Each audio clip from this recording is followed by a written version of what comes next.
नमस्ते दोस्तों। आज हम फिर एक बार आपको धर्म का ज्ञान सुनाएंगे। गौतम बुद्ध की कुछ ऐसी सच्ची घटनाएं जिसे सुनकर शायद आप भी धर्म की राह पकड़ लो। तो शुरू करते हैं। एक राजा ने अपने पुरुषार्थ से राज्य को समृद्ध बना दिया था। राज्य में रण बड़ी सुखी थी, क्योंकि वह प्रत्येक वर्ग के हितों को ध्यान में रखकर काम करता था। जब राजा वृद्ध हुआ तो उसे योग्य उत्तराधिकारी को चिंता सताने लगी, क्योंकि उसे लगता कि योग्य उत्तराधिकारी के बिना सुव्यवस्था अव्यवस्था में बदल जाएगी और प्रजा की परेशानी बढ़ जाएगी। हालांकि राजा का एक बेटा था, किंतु वह अत्यधिक आलसी और कर्महीन था। वह स्वयं को मालिक समझता और शेष सभी को अपना गुलाम। यह अहंकार उसके आचरण में सदैव झलकता था। राजा उसे सुधारने के उद्देश्य से बुद्ध के आश्रम में छोड़ आया। बुद्ध ने अगले ही दिन राजकुमार को आदेश दिया, वत्स, यहाँ से 5 कोस पर एक जंगल है। तुम वहां जाकर फूलों के कुछ पौधे ले आओ और उन्हें आश्रम के अहाते में लगा दो। यह सुनते ही राजकुमार को बड़ा क्रोध आया, क्योंकि उसने तो आदेश देना ही सीखा था। चूंकि उसके पिता ने बुद्ध को बात मानने को कहा था, इसलिए वह मन मारकर जंगल गया और फूलों के पौधे लाकर आश्रम में लगा दिए। राजकुमार ने उन्हें सींचा और जानवरों से बचाने के लिए उनकी रात दिन रखवाली की। कुछ महीनों में सारा आश्रम भांति भांति के सुंदर फूलों से खिल उठा। राजकुमार अपनी मेहनत का ऐसा फल देखकर बहुत प्रसन्न हुआ। बुद्ध ने उसे शाबाशी देते हुए समझाया, वत्स, याद रखो, जो सोता है उसका भाग्य भी सो जाता है, और जो चलता है उसका भाग्य निरंतर उसके साथ चलता है। अब राजकुमार कर्मठ बन चुका था। राजा को अपना योग्य उत्तराधिकारी मिल गया था। कर्म सफलता की कुंजी है, अतः सदैव कर्मरत रहना चाहिए। एक दिन एक शिक्षित युवक बुद्ध के पास आया। उसने बुद्ध को प्रणाम कर अपनी जिज्ञासा रखी, गुरुजी, आप ईश्वर की बात करते हैं। क्या आपने ईश्वर के दर्शन किए हैं, जो आप साधिकार इस विषय पर इतना कुछ कह पाते हैं? बुद्ध ने कुछ नहीं कहा और स्नेहपूर्वक उसके सिर पर हाथ फेर दिया। युवक ने समझा कि बुद्ध के पास मेरे प्रश्न का उत्तर नहीं है। फिर उन्होंने कहा, आओ हम कुछ देर यहाँ के बगीचे में घूमें। बगीचे में गुलाब और रजनीगंधा के सुगंधित फूल लगे थे। युवक बोला, गुरुजी, इन फूलों की सुगंध से सारा वातावरण महक रहा है। बुद्ध ने कहा, वत्स, तुम ठीक कहते हो, किंतु एक बात बताओ कि यह सुगंध तुम्हें दिखाई दे रही है? युवक बोला, जी नहीं, सुगंध तो अनुभव की जाती है। तब बुद्ध ने कहा, बस यही तुम्हारे प्रश्न का उत्तर है। तुम्हारे शरीर में जब कभी कहीं चोट लगती है तो दर्द होता है। क्या इस दर्द को तुम देख सकते हो? युवक बोला, नहीं, वह भी अनुभूत ही होता है। बुद्ध ने अंतिम रूप से युवक का समाधान करते हुए कहा, आत्मा और परमात्मा के साथ भी यही बात है। आत्मा को परमात्मा की अनुभूति के द्वारा उसका साक्षात्कार होता है, न कि स्थूल नेत्रों से। युवक अब पूर्णतः संतुष्ट था। बुद्ध का आभार मानते हुए वह चला गया। परमात्मा सदैव अनुभूति के स्तर पर ही घटता है, और यह घटना तब होती है जब मन पूर्णतः निर्लिप्त तथा संभव को प्राप्त हो चुका हो। महात्मा बुद्ध नदी के किनारे एकांत में अपनी कुटिया में रहते थे। उन्होंने कुटिया के चारों ओर हरे भरे वृक्ष लगा रखे थे, जिन पर सुबह शाम पक्षियों का कलरव गूंजता रहता था। प्रकृति का यह मधुर सान्निध्य महात्मा बुद्ध को सदैव आनंदित रखता था। पक्षी और पेड़ पौधे तो मानो उनका परिवार ही बन गए थे। एक दिन महात्मा बुद्ध प्रातःकालीन उठे ही थे कि द्वार पर उन्हें एक सेठ जी खड़े नजर आए। उन्हें चिंताग्रस्त देख महात्मा बुद्ध ने उनसे समस्या जाननी चाहिए। सेठ जी बोले, महाराज, मेरे पास विशाल संपदा है, भरा पूरा परिवार है और मुझे कोई रोग भी नहीं है। फिर भी मुझे नींद नहीं आती, रात भर करवटें ही बदलता रहता हूं।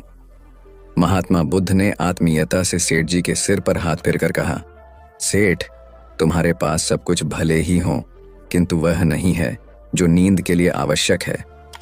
सेठ ने पूछा, वह क्या है महाराज? महात्मा बोले, तुम चारों ओर चिंताओं से घिरे हो। धन संपत्ति की चिंता, व्यापार व्यवसाय की चिंता, परिवार की चिंता। स्मरण रखो कि चिंता चयन में शत्रुता है। सेठ ने इससे बचने का उपाय पूछा तो उन्होंने कहा, तुम प्रकृति से शिक्षा ग्रहण करो। पेड़ पौधे, फूल, पानी और प्रकाश के रूप में उसकी अनंत संपदा चारों ओर बिखरी हुई है, किंतु वह चिंता मुक्त है। अपनी इस दौलत को पूरी दुनिया पर दोनों हाथों से सत्त लुटाती रहती है। तुम यदि उससे प्रेरणा लेकर अपना जीवन भी उसके अनुरूप बना लोगे तो तुम्हें न केवल नींद आएगी बल्कि अतीव शांति महसूस होगी। सेठ ने महात्मा बुद्ध की बात का मर्म समझा और लोक कल्याण की राह पर चल पड़ा। धन और ज्ञान देने से बढ़ते ही हैं, इसलिए इनके संग्रह के साथ साथ इनके दान की वृत्ति भी रखनी चाहिए। एक गरीब किसान गौतम बुद्ध का बहुत बड़ा भक्त था। एक दिन वह बुद्ध के पास आया और अपने गांव आने का आग्रह किया। बुद्ध उसके गांव पहुंचे तो सारा गांव उन्हें देखने व सुनने के लिए उमड़ पड़ा, किंतु वह किसान नहीं आया। हुआ यह कि उसी दिन किसान के बैलों की जोड़ी कहीं खो गई। किसान इस दुविधा में रहा कि बुद्ध का प्रवचन सुने या अपने बैलों को खोजे। काफी सोचने के बाद उसने अपने बैलों को खोजने का निर्णय किया। घंटों भटकने के बाद बैल मिले। थकाहारा किसान घर आया और भोजन कर सो गया। अगले दिन वह अति संकोच से क्षमा प्रार्थी बन बुद्ध के पास पहुंचा तो वे बड़े स्नेह से बोले, मेरी दृष्टि में यह किसान मेरा सच्चा अनुयायी है। इसने उपदेश से अधिक महत्व कर्म को दिया। यदि यह कल बैलों को न ढूंढते हुए उपदेश सुनता तो मेरी बातें इसकी समझ में नहीं आती, क्योंकि मन बैलों में अटका रहता। इसने कर्म को महत्व देकर प्रशंसनीय काम किया। सार यह है कि हम जहां जिस भूमिका में हों उसका ईमानदारी से निर्वाह करें। यही सच्ची आध्यात्मिकता है, क्योंकि प्रत्येक धर्म कर्म को ही सर्वोपरि महत्व देता है। गौतम बुद्ध को उनके अनुयायी यदि स्नेह से कहीं बुलाते तो वे अवश्य जाते। फिर जब बुद्ध पहुंचते तो श्रोताओं की भारी भीड़ उमड़ पड़ती। बुद्ध के वचनों में जो अमृतत्व होता था उसका पान करना सभी को प्रीतिकर लगता था। उनके उपदेशों में ऐसा कुछ अवश्य होता था जिससे गंभीर समस्याएं सुलझ जाती और कुछ न कुछ सार्थक भी प्राप्त हो। सार यह है कि हम जहां जिस भूमिका में हो उसका ईमानदारी से निर्वाह करें। यही सच्ची आध्यात्मिकता है, क्योंकि प्रत्येक धर्म कर्म को ही सर्वोपरि महत्व देता है। गौतम बुद्ध के पास उनका प्रिय शिष्य पूर्ण पहुंचा। बुद्ध ध्यानावस्था में बैठे थे। पूर्ण के पहुंचने पर उन्होंने आंखें थोड़ी सी खोली और पूर्ण से आने का कारण पूछा तो उसने कहा, मैं धर्म प्रचार के लिए जाना चाहता हूं, आपकी आज्ञा चाहिए। बुद्ध मुस्कुराए और कहा कि पूर्ण, धर्म की राह बहुत मुश्किल है। तुम लोगों को अच्छी बातें बताने जाओगे और लोग तुम पर नाराज होंगे। हो सकता है कि अपशब्द भी कहे। इस पर पूर्ण ने कहा, कोई बात नहीं, मैं यह सोचकर उनकी बातों पर ध्यान नहीं दूंगा कि उन्होंने अपशब्द ही कहे, पिटाई तो नहीं की। बुद्ध बोले, हो सकता है कि कुछ लोग हाथ उठा दें। पूर्ण ने कहा, तब मैं यह सोचकर उन्हें क्षमा कर दूंगा कि उन्होंने मुझ पर शस्त्रों से प्रहार तो नहीं किया। बुद्ध फिर बोले, हे पूर्ण, हो सकता है कि कुछ लोग तुम पर शस्त्रों का भी उपयोग करें। पूर्ण ने उत्तर दिया, तब मैं यह सोचकर उनके प्रति कोई प्रतिकार की भावना नहीं रखूंगा कि उन्होंने मुझे मारा, पर जान से तो नहीं मार डाला, मुझे जीवित छोड़ दिया। बुद्ध ने फिर कहा, और यदि तुम्हारे प्राण ही ले लिए तब? पूर्ण ने तत्क्षण सिर झुकाकर कहा, तब मैं उनका आभारी रहूंगा कि उन्होंने धर्म के मार्ग पर मेरे प्राणों का उत्सर्ग करने में मेरी सहायता की। मैं उनके प्रति कृतज्ञ रहूंगा। तब बुद्ध ने आंखें खोली और आशीर्वाद देकर अनुमति दी तथा पूर्ण से कहा, अब तुम धर्म प्रचार करने के पात्र हो।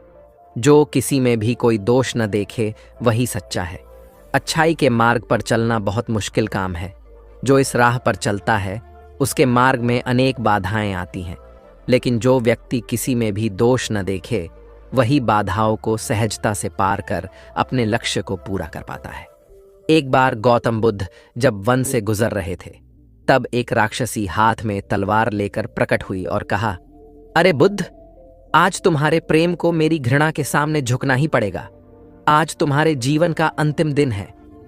बुद्ध ने मुस्कुराते हुए उत्तर दिया, मैं घृणा, उपहास और द्वेष के आगे नतमस्तक नहीं होऊंगा।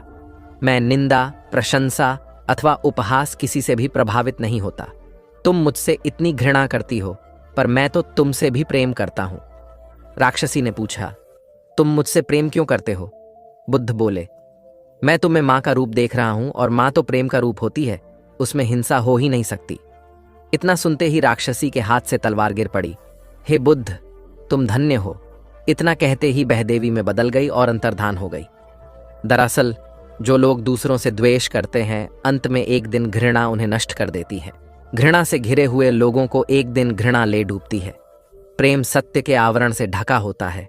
सत्य से जुड़ा हुआ व्यक्ति सदैव आनंद में जीता है।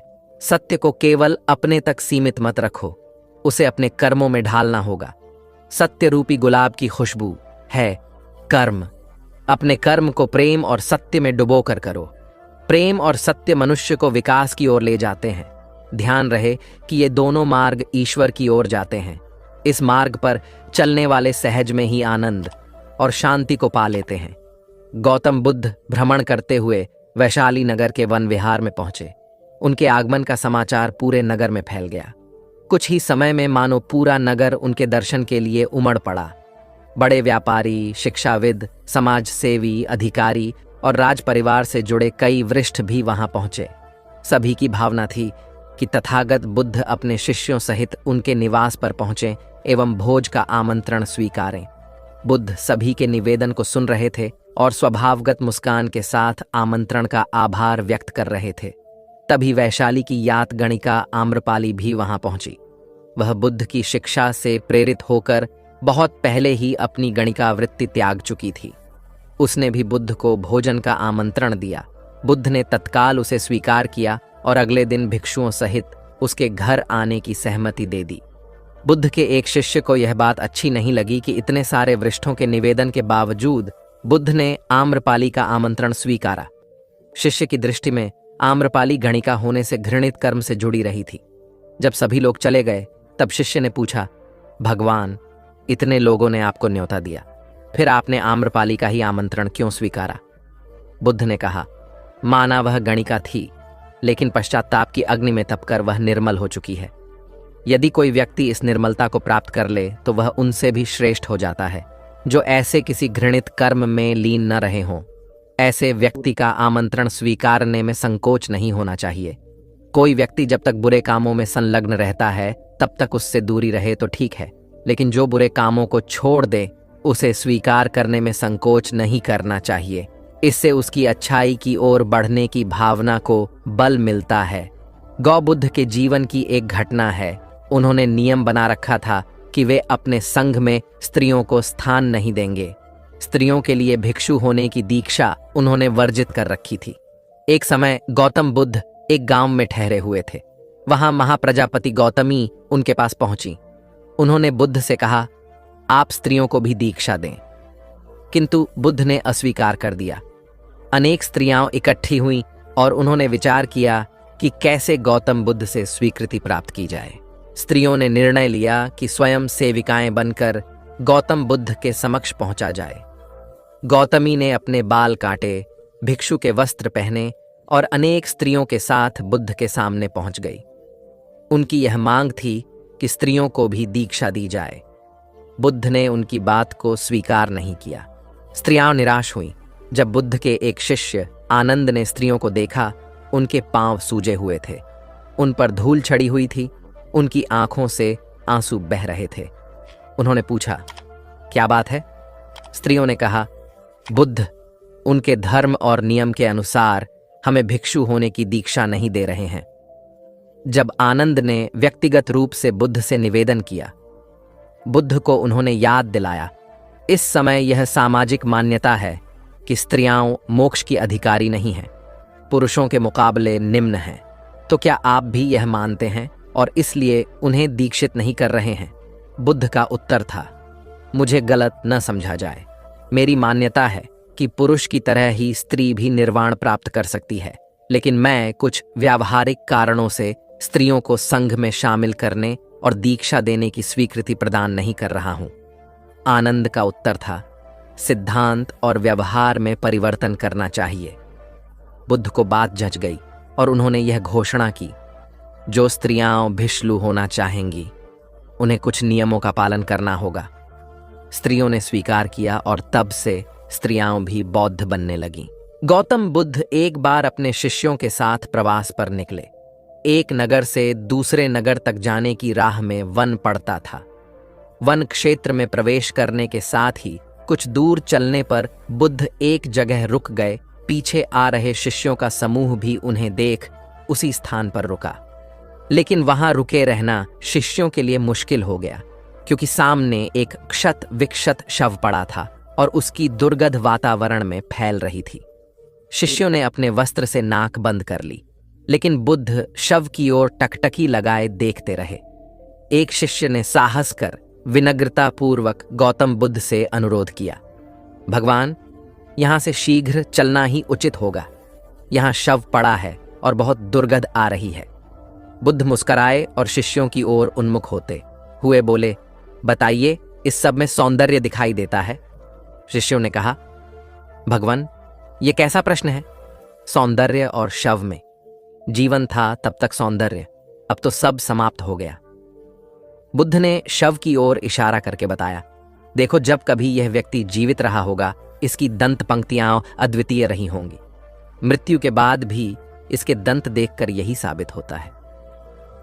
वहां खड़े सभी शिष्यों ने दृष्टि डाली तो पाया बुद्ध सही कह रहे थे। तब शिष्यों को भान हुआ कि शव में भी अच्छाई हो सकती है। दरअसल सौंदर्य निर्जीव में भी नजर आ सकता है। केवल शर्त यह है कि दृष्टि बुद्ध के समान बुराई में भी अच्छाई देखने वाली होनी चाहिए। गुलाब की एक शाखा में फूल की तुलना में कांटे ही अधिक होते हैं, पर हम फूल चुनते हैं, कांटे नहीं। ठीक इसी तरह किसी में 100 बुराइयां नहीं, अच्छाई देखनी चाहिए। प्राचीन सियालकोट में एक बार बौद्धों का बहुत बड़ा भिक्षु संघ आया। इस संघ को एक ऐसे वेद पाठी ब्राह्मण के विषय में झांत हुआ जो इतना रूढ़िवादी था कि किसी अवैदिक पंडित की छाया भी स्वयं पर नहीं पड़ने देता था। उसे सुधारने का बीड़ा एक भिक्षु ने उठाया। अगले दिन वह अपना भिक्षा पात्र लेकर ब्राह्मण के घर पहुंच गया और पूछा, कुछ आहार पानी की सुविधा है? उसकी बात सुनकर घर के सभी लोग मौन रहे और उसकी ओर घृणा की दृष्टि से देखा। भिक्षु लौट आया। दूसरे दिन फिर गया और वही प्रश्न दोहराया। इस बार भी उसे चुप्पी और तिरस्कार का सामना करना पड़ा। वह पुनः लौट गया। एक दिन जब वह ब्राह्मण के घर पहुंचा तो ब्राह्मण वहां नहीं था। नित्य आने जाने से ब्राह्मणी का मन पसीज गया। वह बोली, मैं तो तुम्हें आहार पानी दे दूं, किंतु पंडित जी की नाराजगी के कारण विवश हूं। भिक्षु ने कहा, कोई बात नहीं बहन, मैं अपना काम करता हूं, तुम अपना काम करो। वापस लौटते हुए भिक्षु को ब्राह्मण मिल गया। उसने भिक्षु को खूब खरी खोटी सुनाई। तब भिक्षु ने कहा, इतने दिनों तक आपके घर से कुछ नहीं मिला, किंतु आज आपकी पत्नी ने नहीं दी है, अब किसी दिन हाँ भी मिल जाएगा। ब्राह्मण थोड़ा शांत हुआ और बोला, यह क्रम कब तक जारी रखोगे? भिक्षु ने उत्तर दिया, जब तक जीवित हूं। उसका धैर्य देख ब्राह्मण का अहंकार पिघल गया और उसने भिक्षु से क्षमा मांगी। वस्तुतः धैर्य व सहिष्णुता के बल पर बड़ी से बड़ी प्रतिकूलता को अनुकूलता में बदला जा सकता है। भगवान बुद्ध के प्रवचन सुनने के लिए एक व्यक्ति नियमित रूप से आता था। इस प्रकार उसे 1 माह हो चुका था, किंतु उसके जीवन पर कोई प्रभाव नहीं पड़ा। भगवान बुद्ध उपदेश में कहते थे कि धर्म पर चलो, अपने जीवन से राग द्वेष को दूर करो, काम क्रोध लोभ मोह और अहंकार से सदा दूर रहो। बुद्ध के उपदेशों से लोगों को बहुत शांति मिलती थी, किंतु उस व्यक्ति का मन अशांत रहता था। एक दिन उसने बुद्ध से जाकर कहा, हे प्रभु, मैं 1 माह से आपका उपदेश सुन रहा हूं, किंतु उसका तनिक भी असर मेरे आचरण पर नहीं पड़ा। मैं बहुत परेशान हूं, मुझे क्या करना चाहिए? बुद्ध उनकी बात सुनकर बोले, तुम कहाँ के रहने वाले हो? उसने कहा, श्रावस्ती का। बुद्ध ने अगला प्रश्न किया, वह यहां से कितनी दूर है? उसने अनुमान से बता दिया। बुद्ध ने पुनः जिज्ञासा प्रकट की, कितना समय लगता है? उस व्यक्ति ने हिसाब लगाकर बता दिया। बुद्ध ने कहा, अब बताओ कि क्या तुम यहां पर बैठे बैठे ही अपने घर पहुंच सकते हो? उसने कहा, यह कैसे हो सकता है? वहां पहुंचने के लिए तो चलना होगा। तब बुद्ध ने बड़े प्रेम से उसे समझाया, जैसे चलने पर ही पहुंचा जा सकता है, वैसे ही अच्छी बातों पर अमल करने से ही लाभ होता है। हे प्यारे, तुम मेरे ज्ञान के साथ अपने कर्म को जोड़ दो, तब तुमको उत्तम फल मिलेगा। उस व्यक्ति को अपनी गलती समझ में आ गई। उसने अपने जीवन में सुधार कर लिया, जिससे उसका जीवन सदाचारी बन गया। एक छोटी सी नदी थी, उसके दोनों किनारों पर लोग रहते थे। नदी के पानी से दोनों ओर के लोग अपना अपना काम चलाते थे और सुखमय जीवन बिताते थे। एक बार संयोग से पानी को लेकर दोनों पक्षों में तनातनी हो गई। वे एक दूसरे पर आरोप लगा रहे थे कि तुम ज्यादा पानी ले रहे हो। जब आपसी बातचीत में मामला नहीं निपटा तो वे मरने मारने पर उतारू हो गए। उनके पास जो भी हथियार थे उन्हें तत्काल निकाल लाए और एक दूसरे पर टूट पड़ने को आमादा हो गए। तभी किसी ने जाकर भगवान बुद्ध को सूचना दी। उन्होंने दोनों पक्षों के प्रतिनिधियों को बुलाया और तकरार का कारण पूछा। दोनों प्रतिनिधियों ने अपना अपना पक्ष रखा। बुद्ध ने दोनों की बातें सुनी और मुस्कुराकर कहा, तो तुम लोग क्या करोगे? दोनों प्रतिनिधियों ने आवेश में आकर कहा, हम खून की नदियां बहा देंगे। भगवान बुद्ध ने कहा, तो तुम्हें खून चाहिए? उन लोगों ने हतप्रभ होकर बुद्ध की ओर देखा, फिर बोले, नहीं, हमें पानी चाहिए। भगवान बुद्ध ने कहा, तो तुम्हें खून चाहिए? उन लोगों ने हतप्रभ होकर बुद्ध की ओर देखा, फिर बोले, नहीं, हमें पानी चाहिए। तब सहज भाव से बुद्ध ने कहा, खून बहाकर खून मिलेगा, पानी कैसे पाओगे? कुछ ठहर कर आगे बुद्ध बोले, याद रखो, हिंसा हिंसा को बढ़ाती है, बैर बैर को बढ़ाता है। नदी से ही सीख लो कि वह किसी से लड़ती नहीं, वह निश्चल भाव से अपने जल का सभी के लिए दान करती है। बुद्ध के शब्दों ने जादू जैसा काम किया और दोनों पक्षों की समस्या का सहज रूप से समाधान हो गया। दोनों पक्ष मिल बांटकर पानी का उपयोग करने लगे। कुल बुद्ध एक दिन वैशाली में प्रवचन दे रहे थे। विशाल जनसमूह उन्हें अत्यंत शांति और तन्मयता से सुन रहा था। कहीं कोई शोर नहीं था, मात्र बुद्ध की वाणी गूंज रही थी। बुद्ध के शिष्यों के साथ उपस्थित लोग बुद्ध के अमृत वचनों का पान पूर्ण एकाग्रता से कर रहे थे। तभी उस शांत वातावरण में खलल उत्पन्न करती एक व्यक्ति की जोरदार आवाज आई, आज मुझे सभा में बैठने की अनुमति क्यों नहीं दी गई? बुद्ध उस व्यक्ति का चिल्लाना सुनकर भी मौन रहे। उस व्यक्ति ने पुनः चिल्लाकर यही प्रश्न पूछा।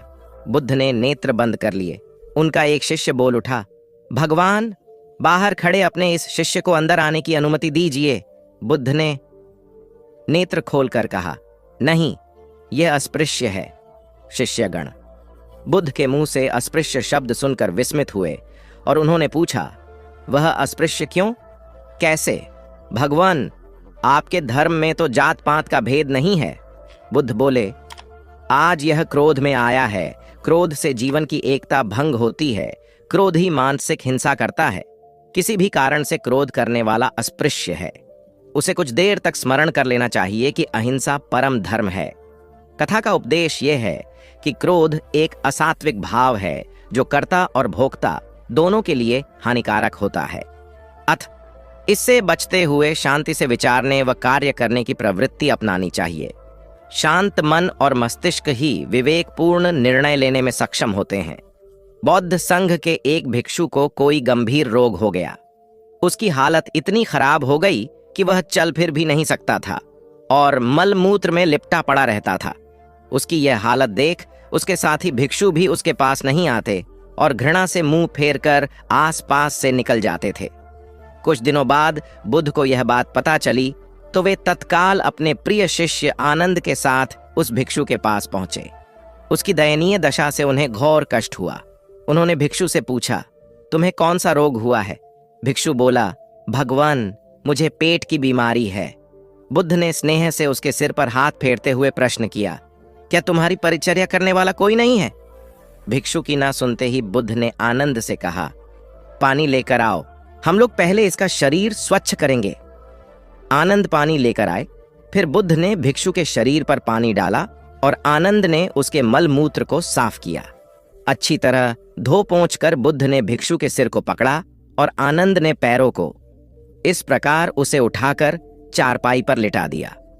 फिर बुद्ध ने सारे भिक्षुओं को एकत्रित कर उन्हें समझाया, भिक्षुओं, तुम्हारे माता नहीं, पिता नहीं, भाई नहीं, बहन नहीं जो तुम्हारी सेवा करेंगे।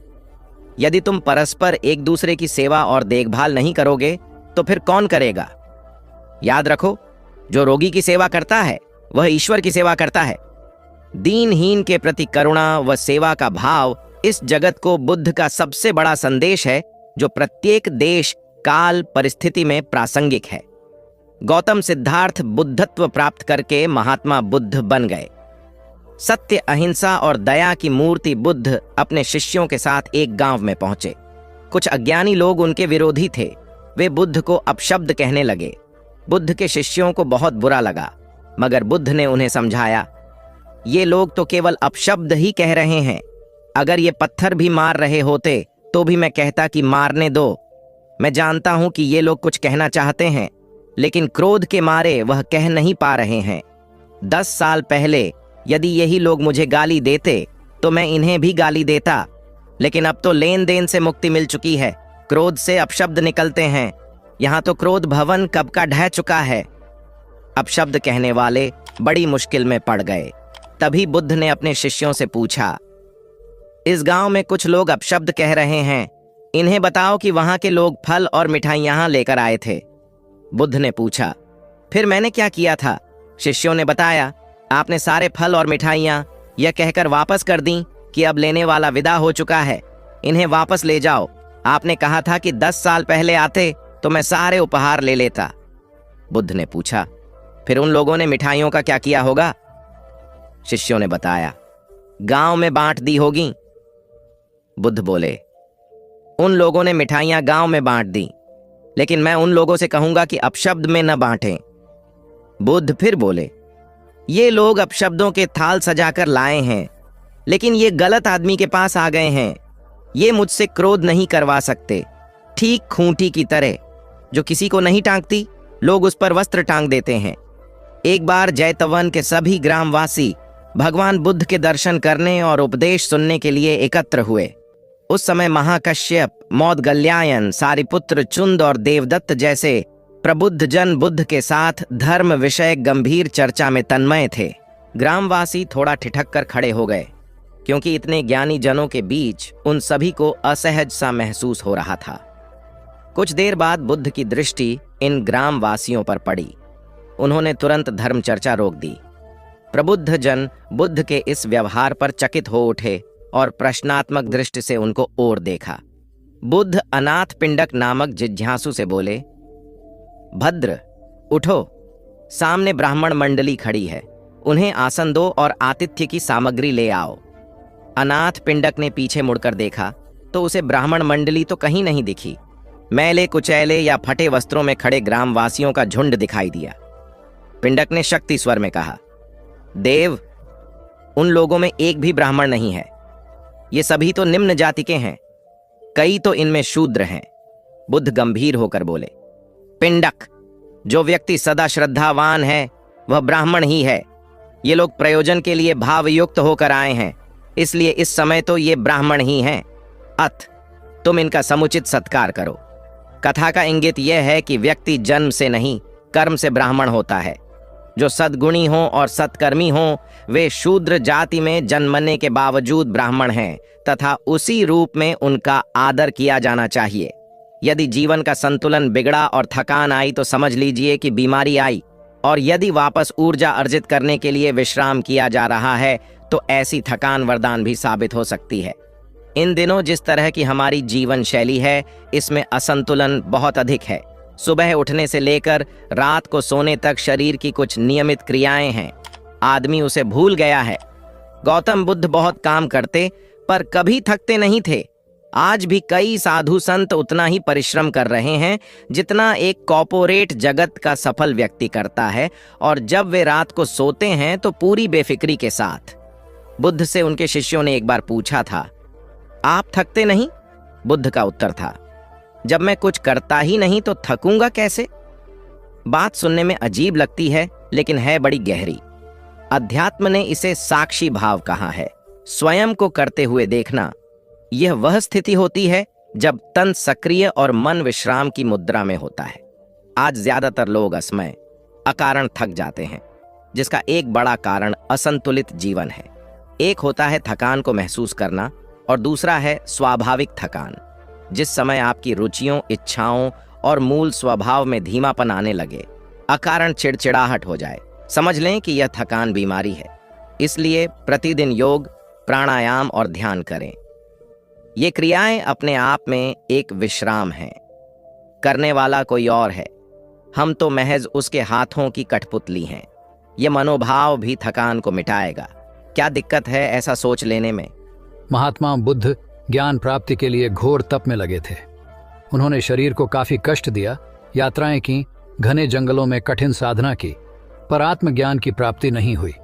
निराश हो बुद्ध सोचने लगे, मैंने अभी तक कुछ भी प्राप्त नहीं किया, अब आगे क्या कर पाऊंगा। निराशा, अविश्वास के इन नकारात्मक भावों ने उन्हें क्षुब्ध कर दिया। कुछ ही क्षणों के बाद उन्हें प्यास लगी। वे थोड़ी दूर स्थित एक झील तक पहुंचे। वहां उन्होंने एक दृश्य देखा कि एक नन्ही सी गिलहरी के 2 बच्चे झील में डूब गए। पहले तो वह गिलहरी जड़वत बैठी रही, फिर कुछ देर बाद उठकर झील के पास गई, अपना सारा शरीर झील के पानी में भिगोया और फिर बाहर आकर पानी झाड़ने लगी। ऐसा वह बार बार करने लगी। बुद्ध सोचने लगे कि इस गिलहरी का प्रयास कितना मूर्खतापूर्ण है। क्या कभी यह इस झील को सुखा सकेगी?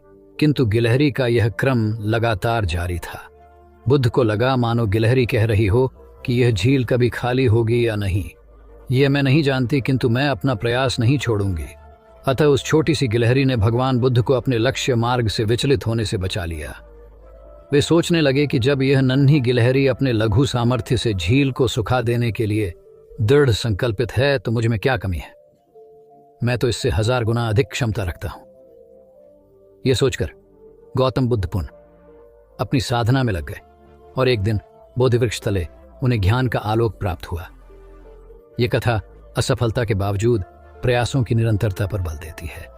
यदि हम प्रयास करना न छोड़े तो एक न एक दिन लक्ष्य की प्राप्ति हो ही जाती है। बुद्ध अपने